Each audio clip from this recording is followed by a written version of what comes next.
Alhamdulillah. Di sini Ibu akan mengabsen terlebih dahulu ya.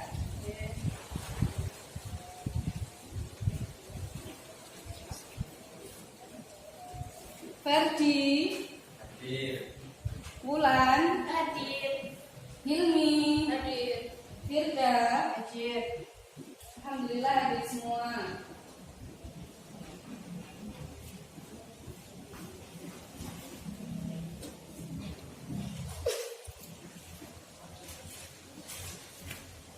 Selanjutnya kita akan membahas bab mengenai riya. Sebelum lanjut ke bab selanjutnya, Ibu ingin bertanya kepada kalian yang pertemuan kemarin, apakah masih ingat atau enggak ya? Coba untuk Mbak Firda, malaikat yang wajib diimani itu ada berapa? 10. Ya, betul. Terus Mbak Ilmi, sebutkan 3 sifat malaikat Allah. Itu Bu, tidak makan, tidak minum, tidak berjenis kelamin, selalu meminta ampunan kepada Allah. Benar. Alhamdulillah ya masih ingat. Untuk pelajaran selanjutnya kita membahas tentang riya. Pengertian riya, menurut bahasa riya berarti memperlihatkan atau memamerkan.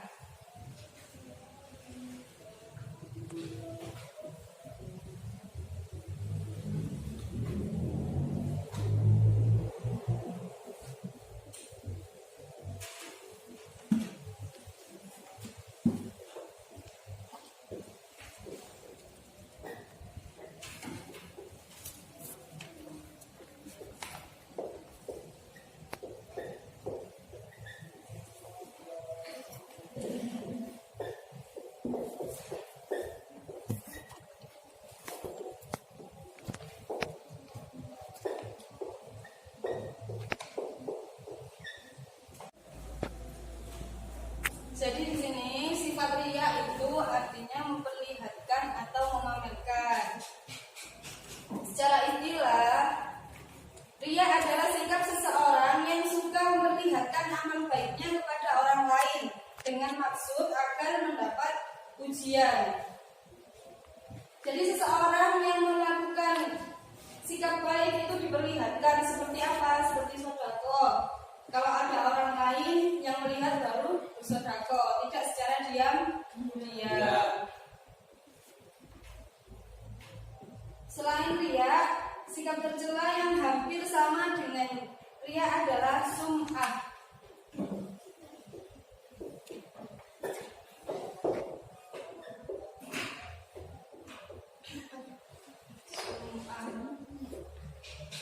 Riya itu sama dengan sum'ah. Sum'ah itu apa? Sum'ah itu memperdengarkan.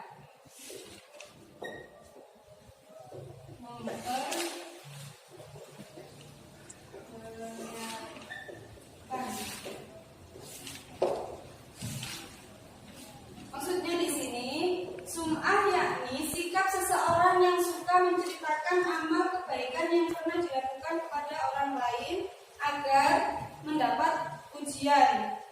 Hampir sama ya pengertiannya. Sama-sama memperlihatkan, memamerkan sikap baiknya kepada orang lain. Bersikap riya dan sum'ah adalah sebuah kiasan-kiasan. Bukannya mendapat pahala dari amalannya, pelaku malah akan mendapat dosa dan murka dari Allah.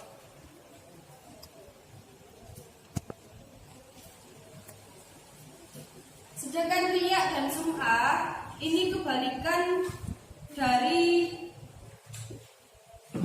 ikhlas dalam beramal. Kebalikan dari ikhlas dalam beramal.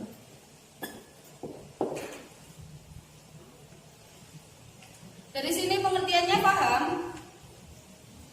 Paham nggak mboten? Paham nggih? Macam-macam riya. Di sini macam-macam riya. Boleh dibuka LKS-nya ya, sambil menyimak. Macam-macam riya ada 4. Yang pertama riya dengan badan.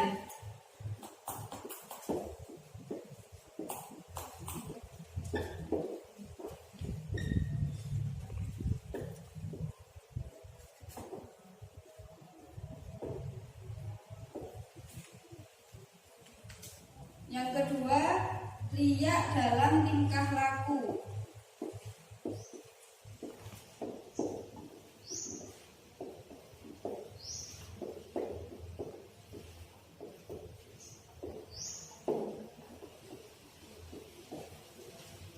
Yang ketiga, riya dalam ucapan.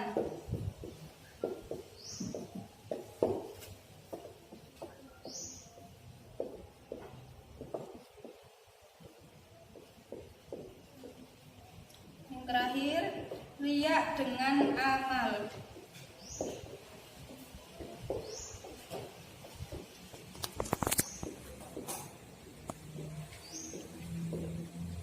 Nah, di sini ada 4 macam riya. Riya yang pertama itu riya dengan badan. Contohnya, seseorang selalu menunjukkan badannya yang lemah dan kurus agar orang lain mengira bahwa dia lebih mementingkan urusan akhiratnya daripada perkara duniawi. Nah, maksudnya di sini riya dengan badan itu dengan alasan kepada orang-orang itu, badanku ini kurus, badanku ini lemah. Karena apa? Karena terlalu memikirkan ibadahnya, terlalu memikirkan akhiratnya dibanding dunianya. Secara tidak langsung dia itu memperlihatkan bahwa dia itu sregep ibadah.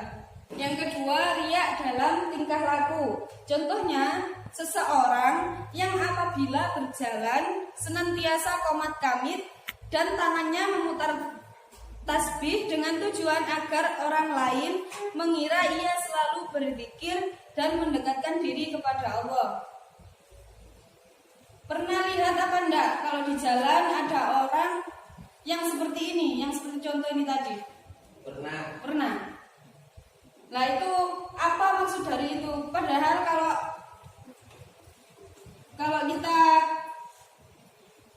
bertasbih atau segalanya kan tidak perlu orang lain tahu, hanya Allah yang tahu. Tapi ini malah di jalan, jadi orang lain, tujuannya itu orang lain agar mengerti kalau dia sedang bertasbih. Yang ketiga, riya dengan ucapan. Contohnya seseorang yang selalu mengucapkan kalimat-kalimat thayyibah dengan fasih. Dia berharap agar orang yang mendengar ucapannya itu mengira kalau orang tersebut sangat soleh dan pandai dalam beragama. Jadi di depan orang lain dia itu membaca kalimat-kalimat thayyibah dengan fasih dan keras agar orang lain menilai bahwa dia itu orang yang saleh dan pandai. Padahal itu hanya di depan orang lain, kita tidak tahu di belakang orang lain tersebut. Yang keempat, riya dengan amal. Contohnya, seseorang yang selalu berjamaah di masjid dalam sholatnya dan datang paling awal sehingga ia berharap orang akan mengira sebagai orang yang rajin dalam sholat lalu memujinya. Ya, dengan amal ini seperti contoh berjamaah di masjid dalam sholat, datangnya itu paling awal. Seumpama ya kita datang lebih awal agar dinilai orang itu rajin. Dia itu kok berangkatnya awal agar terlihat rajin. Itu sudah salah ya niatnya.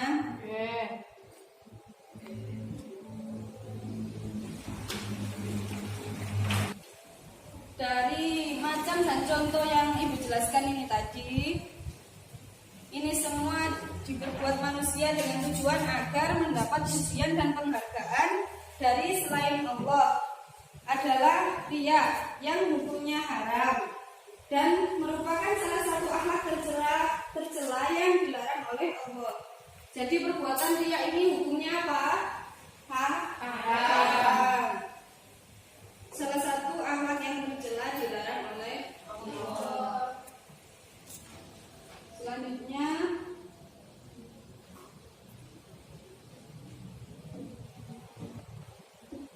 larangan berbuat riya ditegaskan oleh Allah dalam surat Al-Baqarah ayat 264. Ayo coba saya minta bantuan kepada Mbak Wulan membaca artinya saja, arti dari surat tersebut. Hai orang-orang yang beriman, janganlah kamu menghilangkan pahala sedekahmu dengan menyebutnya dan menyakiti perasaan si penerima, seperti orang yang menafkahkan hartanya karena riya kepada manusia, dan dia tidak beriman kepada Allah dan hari kemudian. Maka perumpamaan orang itu seperti batu licin yang di atasnya ada tanah. Kemudian batu itu ditimpa hujan lebat, lalu menjadilah dia bersih, tidak bertanah. Mereka tidak menguasai sesuatu pun dari apa yang mereka usahakan, dan Allah tidak memberi petunjuk kepada orang-orang yang fakir. Quran Surat Al-Baqarah ayat 264. Terima kasih Mbak Wulan. Hai orang-orang yang beriman, janganlah kamu menghilangkan pahala sedekahmu dengan menyebut-nyebutnya dan menyakiti perasaan si penerima. Jadi kalau sedekah itu jangan sampai kalian itu menyebutkan ini sedekahku. Nanti bisa jadi penerima akan sakit hati. Seperti orang yang menafkahkan hartanya karena riya kepada manusia dan tidak beriman kepada Allah dan hari kemudian.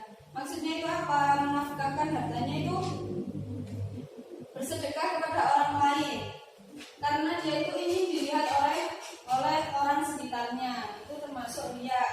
Ya, malah tidak mendapat apapun dari Allah. Selanjutnya, akibat buruk dari sifat riya.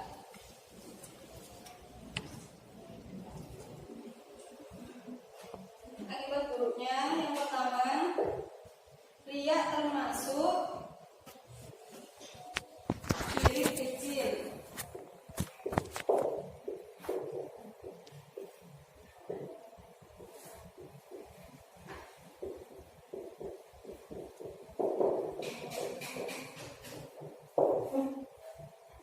Yang kedua, menghilangkan amal kebaikan.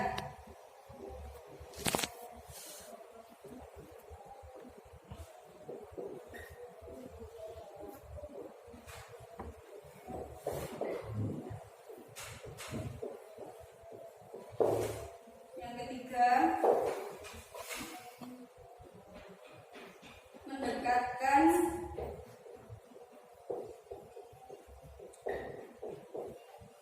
seseorang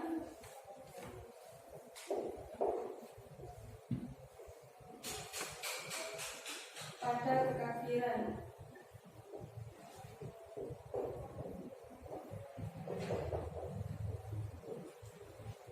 Nah, jadi ini akibat dari perbuatan riya. Riya termasuk syirik kecil. Syirik itu hal yang dibenci oleh Allah. Meskipun kecil, tapi itu tetap dibenci oleh Allah. Yang kedua, menghilangkan amal kebaikan. Kita sudah beramal baik dari dulu, cuma kalau sekarang diriakan, dipamerkan kepada orang lain akan sia-sia.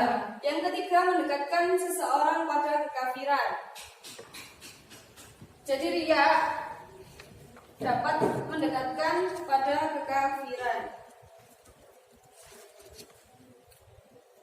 Cara menghindari perbuatan riya. Ayo untuk Pak Hilmi, coba bantu membaca cara menghindari perbuatan riya.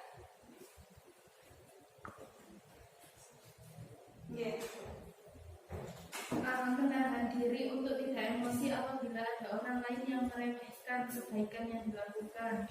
B. Mengendalikan diri agar tidak merasa bangga apabila orang lain memuji apa yang dilakukannya. C. Melatih untuk beramal secara ikhlas walau sebesar apapun yang dilakukan.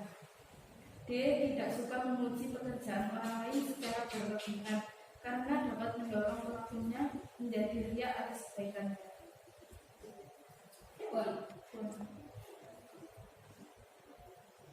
Tidak mudah berbangga atas pujian, ya.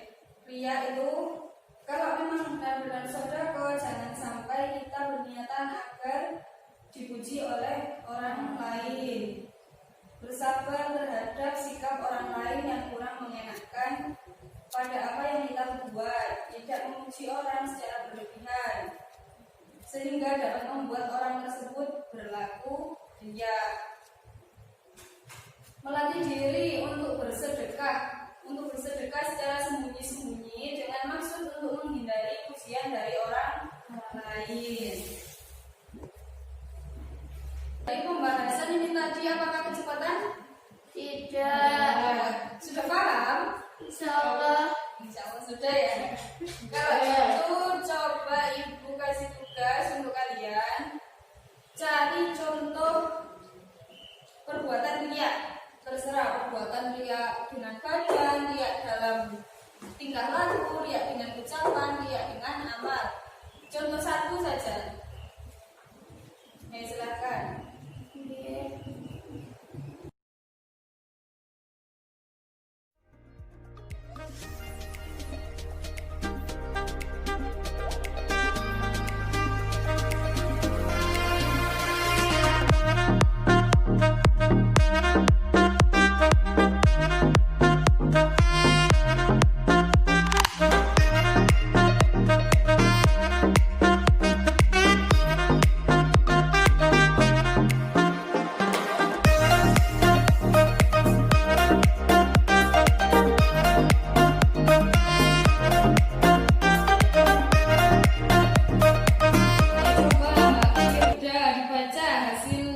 Mencari contohnya itu tadi.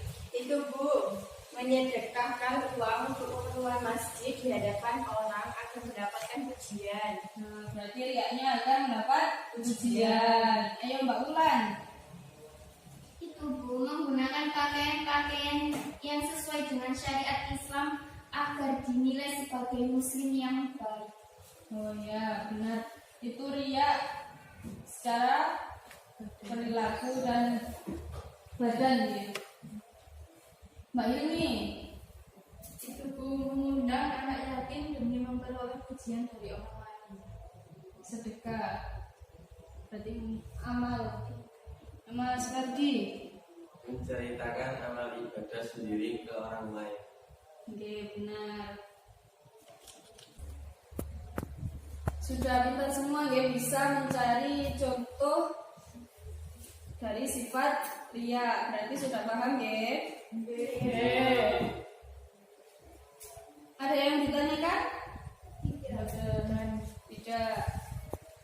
Cukup sekian ya pelajaran hari ini. Sebelum diakhiri pelajaran hari ini, kita membaca hamdalah terlebih dahulu. Alhamdulillahirabbil alamin.